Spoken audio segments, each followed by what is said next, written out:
Folks, welcome back. You know, sometimes maybe you just got to be blunt about it. Maybe you do have to pump the market. Today, captain of the pump and dump. Oh, hold on. Rudy's a pump and dump. No. Hype man. I like that one. That was my favorite. Hype Rudy.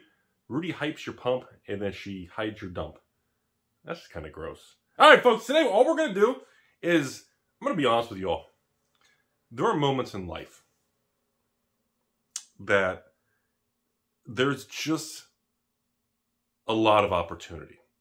And there are moments in life that come around every so many months or every year or two or something that comes around that your instinct, you just watch something and you just realize, like, you just got to go by a gut feeling. And today that topic is going to be Magic, Pokemon, and Flesh and Blood, and Weiss, across the board. I don't even care. All the way from Magic all the way down. We're gonna start with Magic. You know, most reserve list cards have been either flat, maybe plus 10%, minus 10, 20%. So flat or plus 10, 20% variance. And there really hasn't been any tremendous buyouts or price swings. There's been a little bit in upticks and things, but nothing to really shock and awe the system for me to make a video on a certain card or anything. And, you know, historically, Magic and vintage stuff goes through these waves where we have, you know, calm periods, and then the market gets very agitated and very aggressive. It doesn't move in a smooth, straight line, just like Wall Street. Stock market, same thing. You can have periods of, hell, you can have periods of months.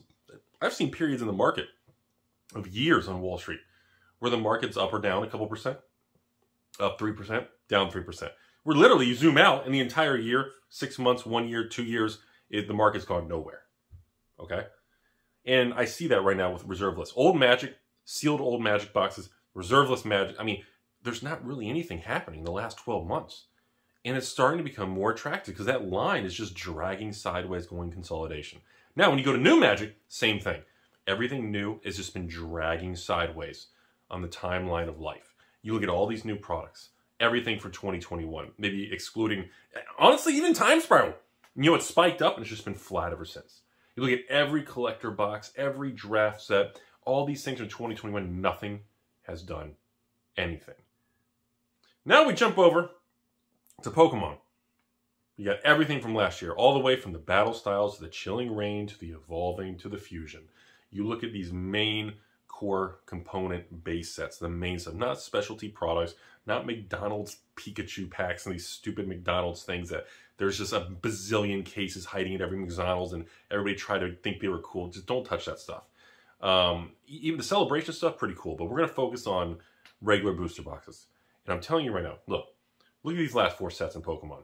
We all know Battle Styles is the weakest out of the 4. Everybody knows it. Not going to try to hide it. Okay? But when you look at Chilling, Evolving, and Fusion, you're really going to sit there and tell me that you guys don't think, starting with Chilling Reign, that's a good product? You don't think Evolving Skies and Fusion? You don't think these products are going to do well? You can buy all these products on the open market for under $100 a box. People would have screamed, I don't want to say killed, but people would have, well, I guess weren't there some actually, I think there was like some shootouts and battles at some stores, people actually almost going in that direction. People were literally going crazy to buy these at MSRP of $140, $150 a box, literally 6 months ago. And now they're all available. Chilling Reign, Battle Styles, Evolving. Now I'm going to focus real quick here on Battle Styles and specifically Chilling Reign. Chilling Reign is probably the most unique component of the whole group, but we're going to start with Battle Styles. Battle Styles is the weakest. Everybody knows it. I'm going to give you my opinion. I have no evidence. I could be completely wrong. I don't think Pokemon, what we have now is what we're going to have for Battle Styles and Chilling Reign.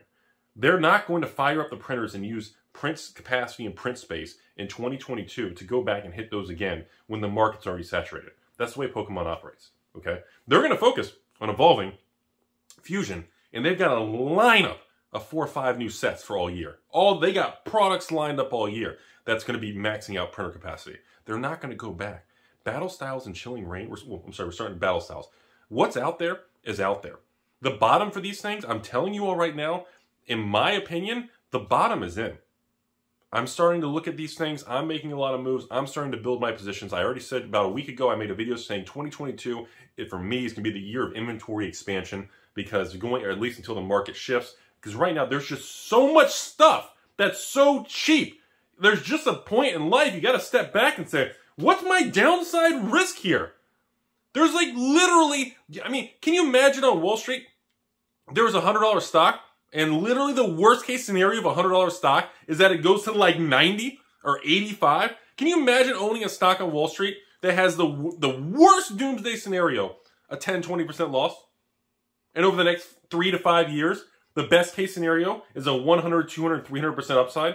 Can you imagine a variance? In other words, when you stretch the downside upside, can you imagine a window of future swings like that? Like that's your price range on Wall. Could you imagine that? That's what we're fucking looking at in the Pokemon. And nobody gives a shit. Everyone's like, oh, it's all negative. I'm scared. I don't want any. Everybody's just so, like, it's the craziest shit you'd ever see. 6 to 9 months ago, people were going crazy. People were stalking literally Excel marketing employees and MJ Holding employees going to Targets, Walmarts, and local Bezos penis rocket store. They were literally stalking when these people were stocking the shelves. There'd be a line of old creepy Rudies in the line waiting to just get it off the shelf and pay MSRP of like $4 something a pack. And now you can buy sealed booster boxes 10 times better long term than any loose pack.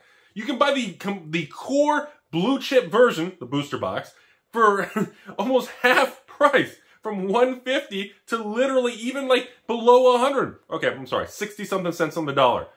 And it's like that meme of the two big lines to the concert. And the sign on the one line says concert tickets full price and everybody's lined up. And there's another window that says concert tickets half price and no one's at the line. It's like the meme, because it's like once it gets so cheap, everyone's like, I'm out. I don't want cheap stuff. But when it's hot and it's double the price, everybody's just throwing money. And I'm sitting here going, yeah, Battle Styles is the weak set. Who gives a shit? Look at the product. What's out there is out there. Yes, distributors still have it. Yes, every LGS who's got it is stuck with it. These are the times. Now let's go to Chilling Reign. Chilling Reign. If I had to pick between these bad boys, I am this close. I haven't pulled the trigger yet. I am this close to going all in on a Pokemon set. And let me tell you all something. It's going to be Chilling Reign, because it is a good product. It is way better than Battle Styles. And I'm not knocking Battle Styles. I'm just acknowledging the facts. Battle Styles is the weakest of the bunch. Chilling Reign is not. It's a good product. And you're telling me you can buy Chilling Reign for under 100? I can go on TCG Player and buy it for 90 plus tax, 95 out the door. It's under 100. Stores can get them probably on average around 80. I think the highest distributor charge is like 89, and the cheapest distributor is probably at like 79. Okay? And you can probably negotiate an extra buck or two off if you're going to just dump your life savings in. And I'm looking at these things, and I'm going, you're trying to tell me that Chilling Reign? You know, I'm this close to just backing up the truck. I'm going to call up, dude, Tony. He's going to get the dump truck, and I'm just going to back it up. I'm this close, folks. Because look, you can call whatever you want, and hype man, pump dump, Rudy, stepsister taco joint.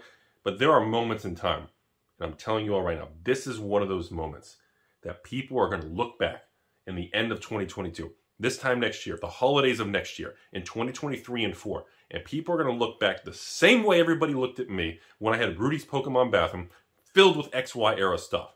Rudy, you should have sold it! The XY era stuff is off of its high. I don't care. I paid $2 a pack for Evolutions. My Evolutions booster boxes have a cost basis of $78. So what? They went from 1,000 back down to 600. I paid $70. Who gives a shit? And you know, everyone's like, oh, that video, that's crazy. All that.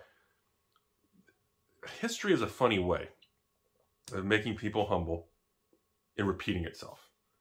Because the funny thing about history, the way it repeats itself, is it repeats itself because everybody makes decisions the second time around, assuming that, oh, that already happened, it's not going to happen again. And the funny thing about it is, it tends to happen again. And the funny thing about that is most people don't do anything about it. That's the most blunt, nastiest part of reality.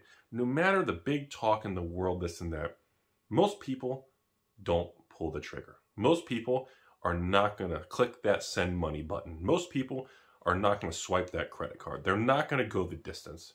Why? Because they're afraid. They have analysis paralysis. They're afraid of downside. Well, let me tell you all something. When a Pokemon set goes from 150 to the open market to below 100, and nobody wants, and everybody's so bearish, this negativity is so high, we've hit the bottom. We've hit the bottom. These battle style boxes that were like 75, 80, these Chilling Reign boxes that were around 90, I mean, they're not going to reprint them. The market saturated, Pokemon achieved their objective. They're firing up printers for all these new sets, and they're all over the place. I'm telling you all, specifically with Chilling Reign and battle styles, this is one of those moments that you're all going to listen to. You're not going to remember this video in 90 days because we all have short attention spans, and Papa Bezos and the Dr. Mark Zuckerberg, the reptilian overlord, has told us that we are only as good as the last tweet, thumbs up, and video. You won't remember this in 90 days.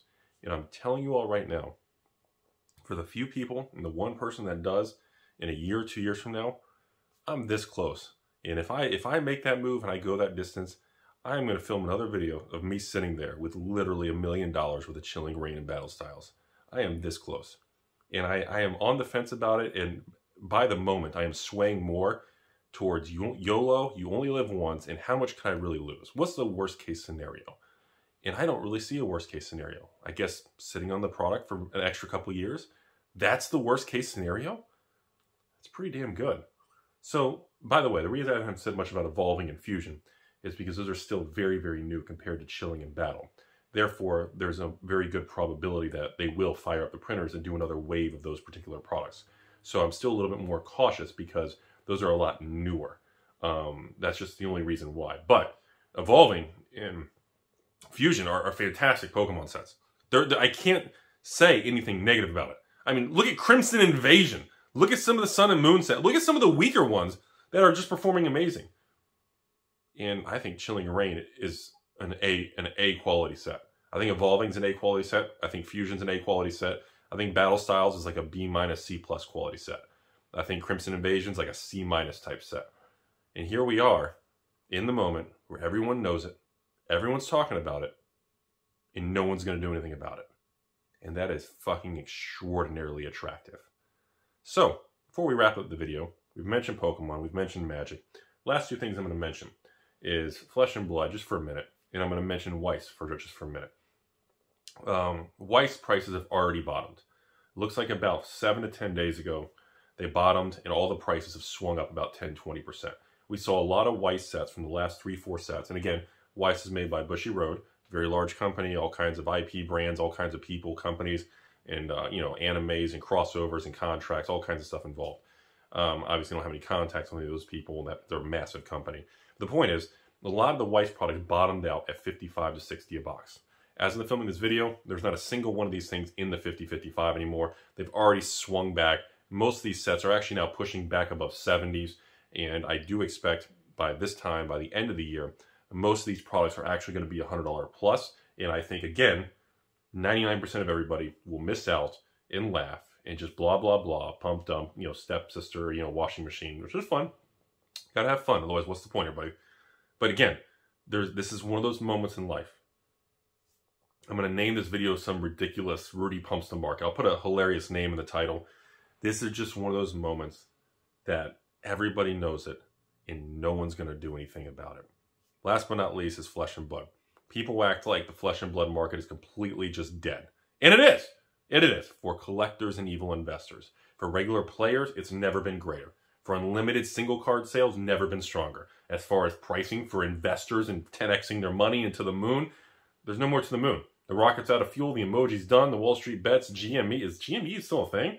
AMC, isn't that, I don't even know if that's still like, is that even, probably not even a thing.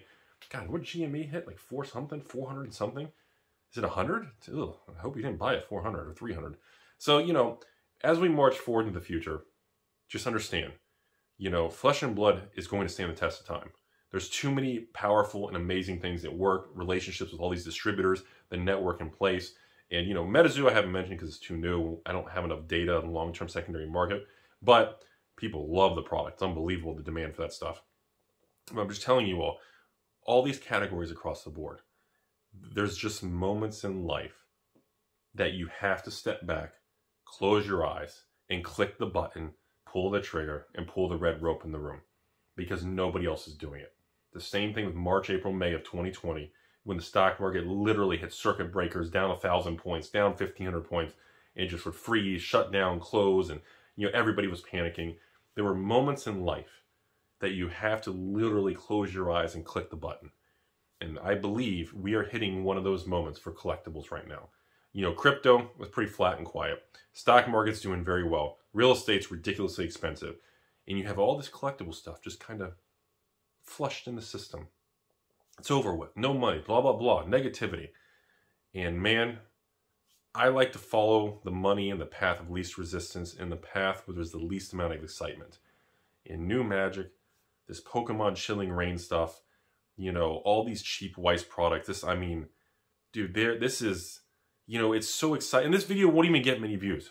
Everybody gets the views. Everybody gets excited when Pokemon's hitting new highs and the Logan Pauls and these millions of dollars, these breaks and here we are, back to calm and everything's bad, bear market. You watch the videos in this video, very low. The views will be calm, boring. Comments will be either a bunch of memes about my stepsister or your stepmom, dryer repair services, taco stands, or people just making fun of me for pumping the market. Very few people, I feel like, actually see the opportunity I see right now. And unlike other people, I'm probably going to put a lot of money where my mouth is, and you're going to see a lot of videos in the next 30, 60 days of me making tremendous deployments of capital between old reserve lists, Pokemon sealed boxes, new Magic, and continuing. I got 3 or 4 Flesh and Blood cold foil collections in transit. I've got 2 or 3 large, very high-end, 50 to 100K reserve list Magic collections in negotiations, some being shipped, some actually, one guy, as I'm filming this video, actually making a trip from California all the way here for a $100,000 to $200,000 transaction, where there's some major stuff in the works. And there's just moments in time, folks. You got to go by your instinct. And if I'm wrong, I'm okay being wrong and being the face of it. But man, I'm telling you all, there is so much opportunity. Have a good day.